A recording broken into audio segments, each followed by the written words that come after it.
আবাস যোজনার বাড়ি পেয়েও ফিরিয়ে দিলেন তৃণমূল নেতা। যখন প্রয়োজন ছিল তখন পাননি, এখন ছেলেরা পেরে গেছে, তাই নেবেন না বাড়ি, লিখিত জমা দিলেন বিডিওর কাছে। বর্তমান সময়ে আবাস যোজনা নিয়ে ভুরি ভুরি দুর্নীতির অভিযোগ রয়েছে রাজ্যের বিভিন্ন জায়গায়। এমনকি এমন অভিযোগ রয়েছে পাকা বাড়ি থাকা সত্ত্বেও আবার দ্বিতীয়বার নতুন করে আবাস যোজনা বাড়ি নিতে দেখা গেছে। সেক্ষেত্রে আবার এক ভিন্ন চিত্র দেখা গেল পূর্ব মেদিনীপুরের পাঁশকুড়া ১ নং ব্লকে।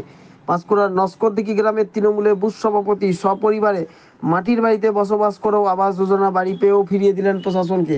পাঁশকুড়ার নস্করদিঘির বাসিন্দা শক্তিপদ মান্না একদিকে পেশায় কৃষক হলেও রাজনীতির ময়দানে তিনি তৃণমূলের বুথ সভাপতি। দীর্ঘ জীবন রাজনীতিতে থেকে শাসক দল তৃণমূলের ঝান্ডা কাঁধে নিয়ে ঘুরে বেরিয়েছেন। বর্তমানে তিনি তৃণমূলের বুথ সভাপতি। ২০১৬ সালে পঞ্চায়েত নির্বাচনে ভোটে দাঁড়িয়ে তৃণমূলের টিকিটে জয়লাভ করে অনাস্থা ভোটে ২ বছরের জন্য উপপ্রধানের পদে বসেন শক্তিপদ মান্না।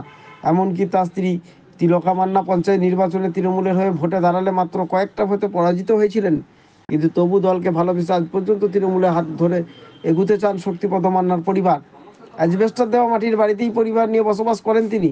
ঝড়ের সময় বাড়ির দেওয়ালে ফাটল ধরে এবং বাড়ির চালা ভেঙে জল পড়ে, তখন অসহায় অবস্থায় ছেলেটা কিছুই করতে পারছিল না।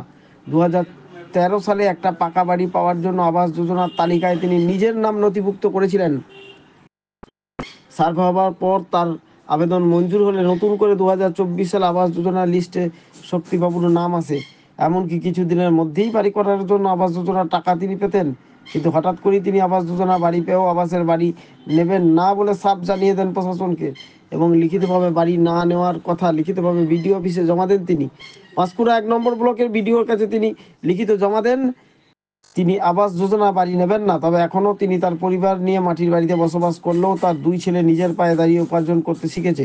তবে ছেলেদের মধ্যে কেউই সরকারি চাকরিজীবী নয়। ছেলেদের উপার্জনের টাকায় ইতিমধ্যেই বাড়ি তুলছেন, যার ফলে আবাস যোজনা বাড়ি করার জন্য সরকার থেকে যে টাকা তিনি পেতেন তা তিনি নেননি। শুধু তাই নয়, যারা যোগ্য প্রাপক বঞ্চিত হচ্ছেন তারা বাড়ি পাক, তিনি এমনটাই চান, যে কারণে আবাস যোজনা বাড়ি ফিরিয়ে দিলেন তিনি। তার এমন কাজে সাধুবাদ জানিয়েছেন ব্লক প্রশাসন ও শাসক দলের নেতৃত্বরা। এই নিয়ে বিজেপি সাধুবাদ জানিয়েছেন এই তৃণমূল নেতাকে, তবে সার্ভে নিয়ে অভিযোগ তুলেছে বিজেপি। উনি ভালো মানসিকতার মানুষ বলেই বাড়িটা ফেরত দিলেন। ওনার ছেলেরা যেখানে পাকা বাড়ি তুলছেন সেই জায়গায় ওনার নামে বাড়ি অনুমোদন হলোই বা কী করে? এইভাবে অনেক তৃণমূল নেতা কর্মীরা বেআইনিভাবে বাড়ি পাচ্ছেন, তারা ফেরত দিচ্ছেন না, আর যারা প্রকৃত প্রাপক তারা পাচ্ছেন না। ব্যুরো রিপোর্ট, সৃষ্টি সকাল, নিউজ বাংলা।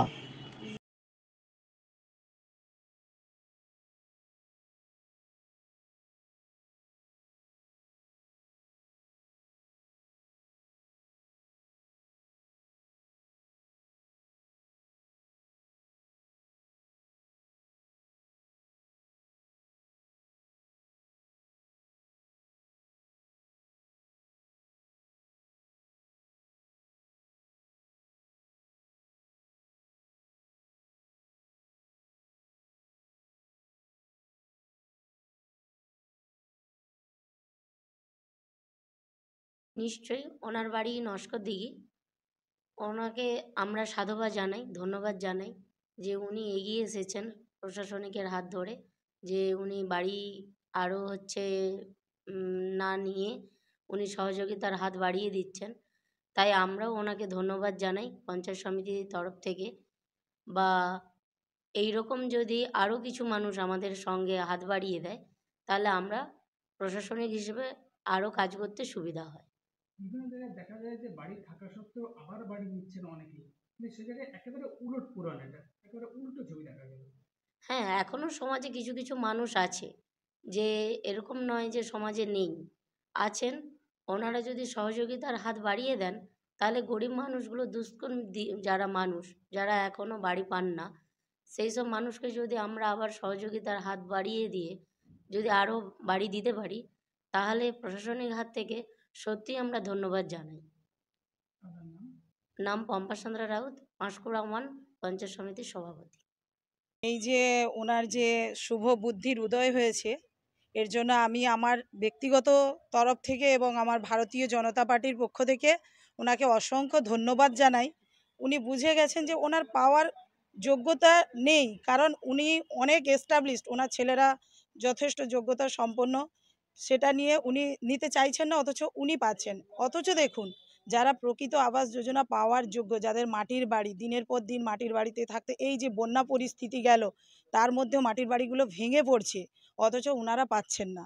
অথচ দেখুন তৃণমূলের উনি বুথ সভাপতি হোক আর মানে উপপ্রধান হোক, যাই হোক, ওনারা পাচ্ছেন। দিদি মমতা ব্যানার্জি উনি প্রধানমন্ত্রীর আবাস যোজনাকে নিয়ে যেভাবে নিজের স্ট্যাম্প লাগিয়ে বাংলা আবাস যোজনা করেছেন, অথচ এটাকে নিয়ে পুরো ছিনিমিনি করছে, একদম খেলায় মেতে গেছেন উনি, পুরো মিথ্যাই চলছে। আর আমি ভারতীয় জনতা পার্টির পক্ষ থেকে বলছি যে এই যে মানুষের আরও শুভ বুদ্ধির উদয় হোক, এটা আমার তরফ থেকে আমি আশা রাখছি, আবেদন করছি। আগামী দিনে আরও মানুষ জেনে যাবে এই দিদির যে নোংরামো, যে দুর্নীতি কাটমানি, এরা জেনে যাবে, মানুষ আবার নতুনভাবে জেগে উঠবে। উনি কিন্তু পরিবার নিয়ে এখনো মাটির বাড়িতেই বসবাস করে। ছেলেরা বড় হয়েছে, তারা রোজগার করছে, বাড়ি করতে শুরু করেছে। যে তো কারণে উনি নিচ্ছেন না, কারণ জানেন ওনার করার ক্ষমতা আছে, অথচ উনি করছেন না। কিন্তু এটা ওনার প্রয়োজন নেই, উনি চাইছেন যে প্রকৃত যেনাদের প্রয়োজন আছে তেনাদের দেয়া হোক। আর একটা জিনিস দেখা যায় যে যাদের একটা করে বাড়ি আছে তারা ডবল ডবল বাড়ি নিচ্ছে। হ্যাঁ, এখানে একদম পাচ্ছে। ভিন্ন চিত্র এটা। ওটা তৃণমূলের মানে আশীর্বাদে পাচ্ছে, তৃণমূলের সব দালালদের আশীর্বাদে পাচ্ছে যে মানে পাকা বাড়ি আছে, দোতলা তিনতলা বাড়ি আছে, পুনরায় পাচ্ছে। অথচ গরিব যারা খেটে খাওয়া দিনমজুর, দিন আনে দিন খায়, তাদের মাটির বাড়িতে থাকছে, তারা পাচ্ছে না, প্রকৃতরা পাচ্ছে না। এগুলো তো দিদির চলছে, দিদির জামানায় চলছে এইভাবেই। সেক্ষেত্রে এই ছবি একদম অন্য একটা মত। হ্যাঁ, ওনাকে সত্যি বলছি, আমার মানে আন্তরিকভাবে ওনাকে আমি অনেক অনেক ধন্যবাদ জানাচ্ছি। ওনার যে এই শুভ বুদ্ধির উদয় হয়েছে, এর জন্য আমি এবং আমার ভারতীয় জনতা পার্টির পক্ষ থেকে ওনাকে অসংখ্য ধন্যবাদ জানাচ্ছি। আমার নাম। আমার নাম স্বাগতা মান্না, আমি পঞ্চায়েত সমিতির পাঁশকুড়া ১ পঞ্চায়েত সমিতির মেম্বার। কিন্তু আপনি একেবারে এই যে দেখতে পাচ্ছি বাড়ি পেয়েও বাড়ি আপনি ফিরিয়ে দিলেন কেন? তার কারণ একসময় আমার খুবই দরকার ছিল বাড়ি। সেই সময় ১৩ থেকে ১৮ আমি তখন পঞ্চায়েত মেম্বার বা উপপ্রধান আমার পাঁশকুড়া ১ নম্বর অঞ্চলের দায়িত্বে থাকি। তো সেই সময় সার্ভে করে নূতন মাটির বাড়ি যাদের সার্ভে করে নামটা লিস্ট আপ হয়। সেই লিস্টে আমার নাম থাকে, যেহেতু আমার মাটির বাড়ি।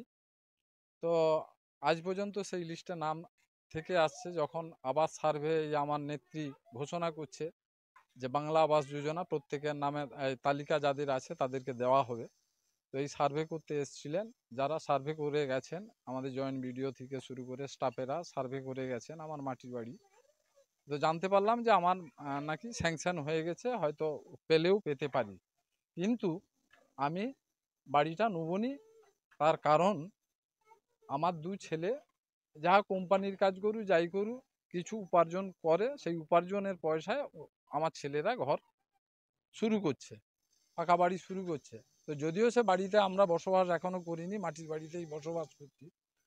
তো সেই কারণে আমি একটা দল করি, তৃণমূল। সেই দলের মুখ্যমন্ত্রী মমতা বন্দ্যোপাধ্যায় এবং আমার এখানে নেতৃত্বরা আছে, ব্লক নেতা থেকে শুরু করে আমাদের যে পাঁশকুড়া পৌরসভার চেয়ারম্যান নন্দবাবু, সুজিতবাবু, এরা আমাদের দায়িত্বে আছেন। তো এনাদের ভাবমূর্তি পরিষ্কার থাক, বা আমার দলের ভাবমূর্তি পরিষ্কার থাক, আমার দিদির ভাবমূর্তি পরিষ্কার থাক, এই কারণে আর ৫টা মানুষ পাক, গরিব মানুষ পাক। আমি এই কারণে, যেহেতু আমার ছেলেরা মাটির বাড়ি শুরু করে এই পাকা বাড়ি শুরু করেছে, একদিন না একদিন আমাকে যেতে হবে সেই পাকা বাড়িতে। তো এই কারণের জন্য বিরোধীদের মুখ যাতে বন্ধ হয়, তার জন্য বিরোধীরা কোনো যেন অপপ্রচার না করতে পারে, এই কারণের জন্য আমি বাড়িটা নিচ্ছি নি, আমি ফেরত দিচ্ছি। আবাস যোজনার বাড়ি ফেরত দিয়েছে। হ্যাঁ, ফেরত দিয়েছি। বলছি একেবারে ভিন্ন চিত্র দেখা গেল। বহু মানুষ যারা বাড়ি থাকা সত্ত্বেও বাড়ি আবার নিচ্ছেন, সেখানে আপনি নিচ্ছেন না। হ্যাঁ, নিচ্ছি না। আমার ছেলেরাও তাতে একমত নয় যে বাড়িটা নেবো। আমার ছেলেরাও বলছে যে না বাবা, বাড়ি ফেরত দাও, তোমার ভাবমূর্তি নষ্ট হবে এবং আমার দলের ভাবমূর্তি নষ্ট হবে আমাদের। তো এমন কাজ আমরা করবো নি যে আঙুল তুলে বিরোধীরা কথা বলবে, এই শক্তিমানা বাড়ি নিয়ে নিয়েছে, তৃণমূল দল করে বাড়ি নিয়ে নিয়েছে, না, আমি এমনটা করবো নি।